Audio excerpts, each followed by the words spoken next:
Hi and welcome. Thank you so much for being here. I'm April, and I am just thrilled to have the opportunity to speak with you today about so many things that have been on my heart the last few years because I truly believe that what I'm about to share is going to be as transformative for you and your family as it has been for me and for our family.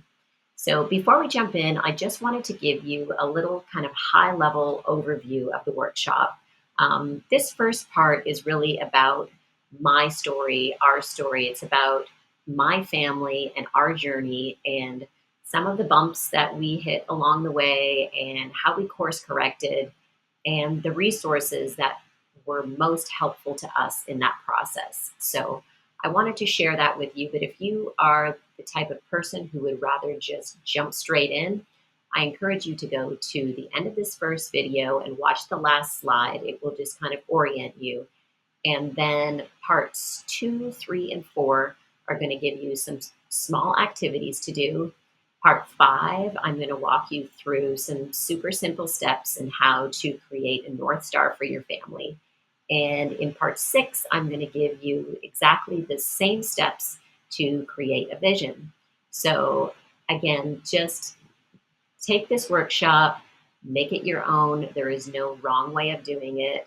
I hope that you enjoy, and let's jump in. I just wanted to take a minute to introduce you to my little crew and tell you a little bit about our journey. So, this is Mike, my husband. This is big brother Braden and little sister Aubrey. This is us at the beginning of our official homeschooling journey back in 2020. Braden was 5, so he was officially kindergarten age that September. Aubrey was just 2. And like many homeschooling families that year, I would say that we were the accidental homeschoolers. We did not know anything about homeschooling. We had not been homeschooled. Mike went to public school. I went to public school.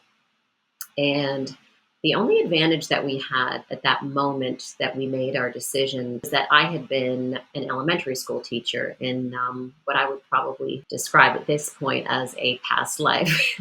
It was before I met Mike, before I was a mother. I worked as an elementary school teacher, and it was it has been helpful to us, but maybe not in the way that you're thinking. I had the opportunity to see behind the curtain, to really understand all the time that gets wasted at school, all the things that don't work at school, all the things that I really did not need to replicate in my home. And so I really started the journey on the right foot by believing that I could do this in the simplest way possible. I could enjoy my time with my kids, and we could just learn as we went along without a lot of structure, which was it really was aligned with the kind of person I am and the family life that we had already been leading to that point. So, from the very beginning, life looked a lot like this, maybe familiar to you if you have little ones at home right now. Most of our days were spent just living life and adventuring, a lot of time out in the wagon or in the car, going to see new places and do things. We spent a lot of time outside in 2020. And when we weren't outside, we were in our apartment, really moving all the furniture around and mostly trying to be creative with what we were doing each day, trying to keep the kids happy, trying not to lose too much more from up here. And it was not easy. Life with little ones is never easy, but it was, I think, as simple as it could have been. Then it was probably not too long after that. Suddenly, our days were feeling more like this. And actually, it makes me sad because there was more conflict in our home than I ever would have wanted for myself or my kids. I was yelling at them. I was just losing my patience.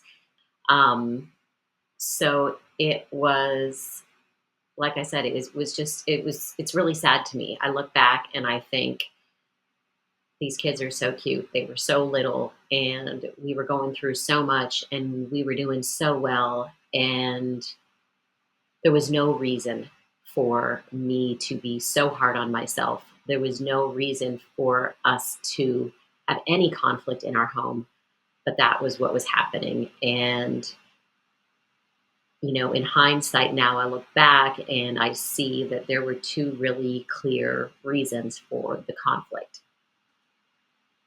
The first one, of course, was not prioritizing myself as their caregiver. You know, as the homeschool parent, you are holding so much, and a lot of things that you're not even thinking about most of the time. And I think on top of that, it's so easy to feel alone and isolated and misunderstood. And truly, I felt like I had something that I needed to prove to the world. It was like, my kids aren't going to school, but look at us. We're doing all these amazing things. And so I was not getting enough sleep. I was not prioritize, prioritizing any of my own needs. I wasn't eating well. I wasn't doing anything for myself. I wasn't taking breaks.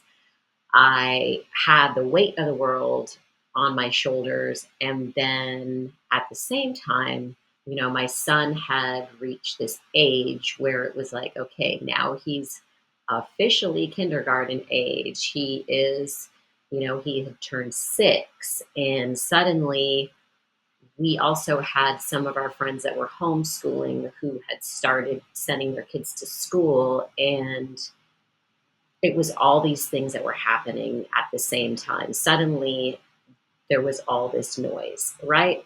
I know that you know exactly what I'm talking about. It's all those voices that I started listening to that I really wasn't listening to at all before. I didn't hear them, I didn't notice them. But during those moments where the conflict, I know, had suddenly entered our home, it was I wasn't prioritizing myself, and I was listening to these voices that were saying, "You're not doing enough. They're going to fall behind. He should be reading now. He should be doing this. He should be doing that." All the things that really none of us need to listen to. But we live in a schooled society.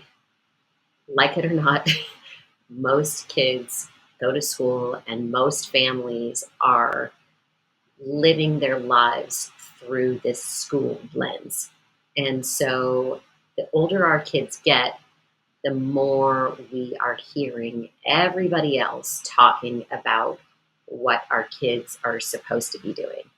And until we are leading in a really good place here and here, we start to hear those voices and we internalize those things. And when we internalize what we may not even believe, fear starts to set in.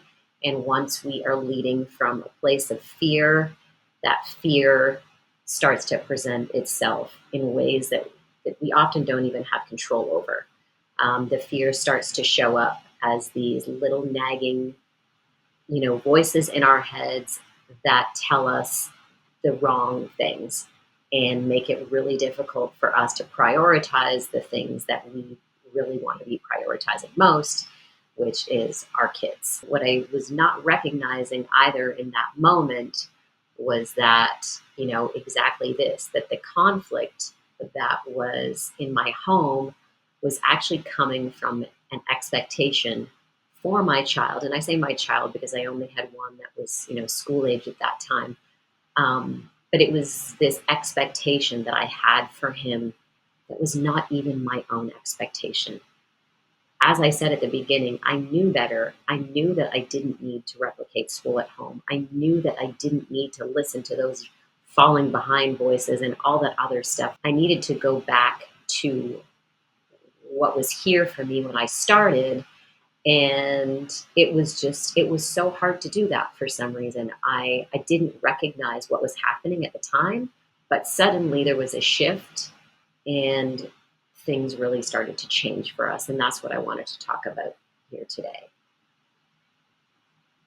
I was so grateful that as things kind of started to do this, it was really, serendipity or the universe had stepped in, however you like to look at it, that summer. So now we're jumping to the end of summer 2022. I didn't have time to make a lot of plans. And so I was fortunate that I decided to listen to a podcast called the Virtual Kitchen Table Podcast. And the women on that podcast were homeschool moms that were just describing their days. And I will never forget hearing Ashley say, thank you, Ashley, hearing Ashley say that, she started her mornings with a cup of coffee and, it was a nice slow rollout. And her kids were doing, whatever activities they were doing. And she had time to ease into the day. And I thought, oh my goodness, like, what am I doing wrong? How is this woman getting to start her day slow with a cup of coffee? And I'm still in this like frantic zone of trying to get two kids out the door and stick them in the car and get somewhere on time. And it was like, this doesn't make sense. The reason that I'm homeschooling is to do things the way that I want to do them. In a way that feels good for our family. And I was not feeling good. It was feeling like, okay, I'm doing this right, but it was not feeling good. So I took Ashley's advice and I decided that I was not going to sign up for anything that fall. I was going to just slow everything down, have some mornings at home, and see how things rolled out. And it was not that easy at the beginning because we were so used to being busy. But, giving myself that time and space to breathe a little bit, giving the kids time and space to just figure out what they wanted and what felt good for them gave all of us just a completely different way of starting our days and building a rhythm and kind of rolling out into the world in the way that made the most sense for us and that really felt much more aligned with who we are and how we were going to build a sustainable model of homeschooling for the next several years instead of a pace that was sort of manageable over the short term. And so once I started to give myself that time and space, I was able to also prioritize digging a little deeper into why we were doing what we were doing and how to be more intentional going forward. So then, as luck would have it, the Life Without School podcast also came out with an amazing episode that October. And it was just the right message at the right time for me. Sometimes you will listen to an episode or you'll read a book and, you'll think about acting on it, but you won't do it. I got this episode at just the right time and I was just ready to jam on it. So I listened to the episode, I opened up my laptop, and I spent probably 2 hours just hammering out all the things that were suggested in the episode. And here's an example. So he said, define the things that are actually important to you and your children. Write down the kinds of feelings you want to get out of life, the kinds of experiences you all want and need, the kind of people you are, and the ways in which you feel it's important to respect that as you all grow. And I can't tell you how much it meant to me to just put those things down on paper. This, it might depend on the kind of person you are. I love to write. I love to journal. But I loved seeing those words. And I think I just loved the idea that they were all written down. They were there in one place. And it gave me such a tremendous sense of relief. And at the time, I didn't realize just how much of a turning point that was going to be for our family. But when I look back, that is exactly what happened. That was the moment when things started to feel good again, and a sense of balance, I think, started to get restored.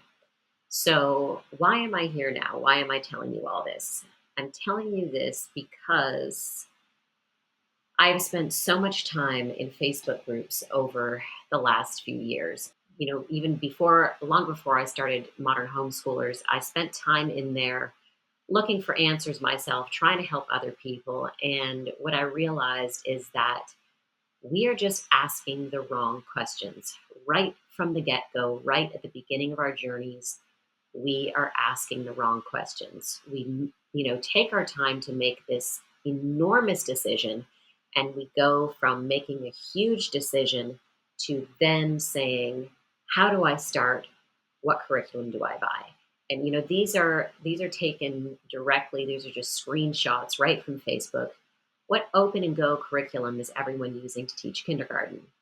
Officially starting pre-K with my daughter, she'll be 4 in a week. What curriculum do I use? And I think that this is a huge mistake. And it's a huge part of the reason why, so many parents go from feeling really confident about their decision to like they made a huge mistake and are super overwhelmed from, the minute they take that first step into the actual world of homeschool. And so, it breaks my heart a little bit. I Every time I see one of these people and one of these questions, I just feel like if only you knew that you could be asking yourself some different questions from the start, making a little more investment, like not a financial investment, but making more of a personal investment in terms of your time and intentionality from the beginning. And it would just set you up on a completely different trajectory. It will set you up for the kind of success and joy that you are looking for in your homeschool experience. So, what my solution was to all of this is to help people to understand that the homeschool education journey begins with one really big, important question: why am I doing this? And I know that on some level you already know that. I think all of us on some level, we know why we're doing this, obviously, or we wouldn't have started. But I think that until you really think deeply about that and you start to lead your family from that why, a lot of things will start to unravel. And so, what I have done over the last little while is to give some deep thought to, a lot of people want to know how to start homeschooling. And so I took a look back at a book called Start with Why. And based on his visual, I created this little visual that I think helps people to understand exactly how to get started. And so there's 4 simple questions really. Number 1, why? Why did we choose home education? Number 2, who? Who are we as a family? Number 3, what? What matters to us and what doesn't? And number 4, how do our kids learn best? So how do we want to homeschool? How do we want homeschooling to look for our family? But I think the tendency, what I see happening is that people decide why they want to homeschool. They have at least one reason, but they skip thinking about who they're homeschooling. They don't think about what matters to them. All they think about is, how am I going to do this? And so I think, it makes sense because the how can feel so overwhelming. But I believe that the more time you spend thinking about why, who, and what, the easier the how will be to figure out. So, what we're going to focus on for the next hour is why we're homeschooling, like really why, who we're homeschooling, and what matters to us. And I truly believe that at the end of the next 60 minutes, you will be in a much better place to lead your family forward than you are feeling like you are right now. So let's jump in.